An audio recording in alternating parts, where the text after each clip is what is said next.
తిరుపతి సమీపంలో వివాదాస్పద ముంతాజ్ హోటల్ ప్రాజెక్టుకు గత జగన్ ప్రభుత్వం చేసిన భూ కేటాయింపును తెలుగుదేశం కూటమి ప్రభుత్వం రద్దు చేసింది. ముంతాజ్ హోటల్ కు స్థల కేటాయింపుపై సాధు సంతులు సహా హిందూ సంఘాల నుంచి తీవ్ర వ్యతిరేకత వ్యక్తమవుతున్న సంగతి తెలిసిందే.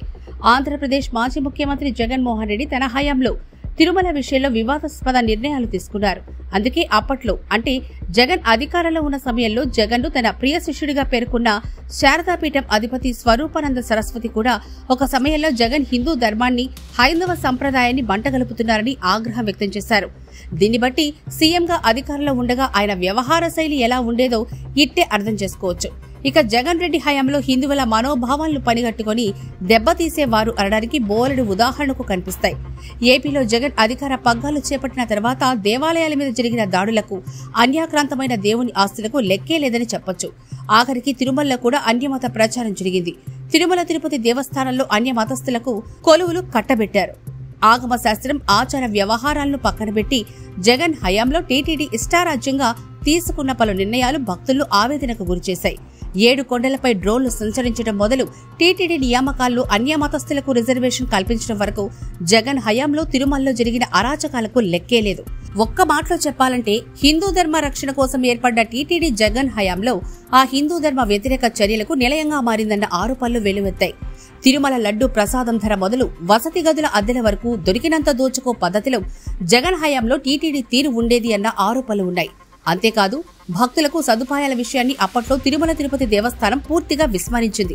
స్వామి దర్శనం కోసం క్యూ కాంప్లెక్స్ లో గంటల తరబడి నిరీక్షించే భక్తుల ఆకలి దప్పికలు తీర్చేందుకు సమయానుకూలంగా జరిగే ప్రసాద వితరణను నిలిపేసింది.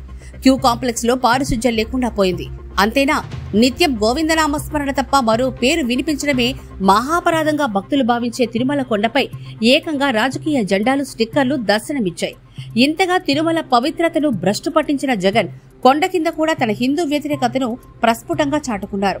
2016లో చంద్రబాబు ముఖ్యమంత్రిగా ఉన్న సమయంలో అలిపిరి మార్గంలో ఆధ్యాత్మిక, సాంస్కృతిక కార్యక్రమాలకు వేదికగా దేవలోకం ప్రాజెక్టు ఏర్పాటుకు నిర్ణయించారు.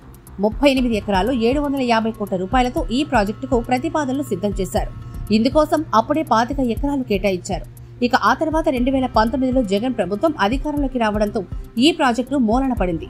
అయితే ఈ ప్రాజెక్టు కోసం కేటాయించిన 25 ఎకరాల్లో ఓ 20 ఎకరాలను జగన్ ముంతాజ్ హోటల్స్ నామమాత్రపు ధరకు కట్టబెట్టేశారు. 90 ఏళ్ల పాటు ఏడాదికి 2 లక్షల రూపాయల చొప్పున లీజుకు జగన్ ఈ స్థలాన్ని అప్పగించేశారు. ఇప్పుడు అక్కడ పునాదులు లేచాయి. తిరుమల తిరుపతి దేవస్థానం కొత్త పాలక మండలి తొలి సమావేశంలో ఈ విషయం వెలుగులోకి వచ్చింది. టీటీడీ కొత్త పాలక మండలి సమావేశం ఈ కేటాయింపును రద్దు చేయాలని తీర్మానించి ఆ మేరకు ప్రభుత్వానికి సిఫారసు చేసింది. దీంతో ముఖ్యమంత్రి చంద్రబాబు ముంతాజ్ హోటల్ స్థల కేటాయింపును రద్దు చేస్తామని ప్రకటించారు. ఇప్పుడు తాజాగా పర్యాటక శాఖ అధికారికంగా ముంతాజ్ హోటల్ కు జగన్ హయాంలో జరిపిన స్థల కేటాయింపును రద్దు చేసినట్లు ప్రకటించింది.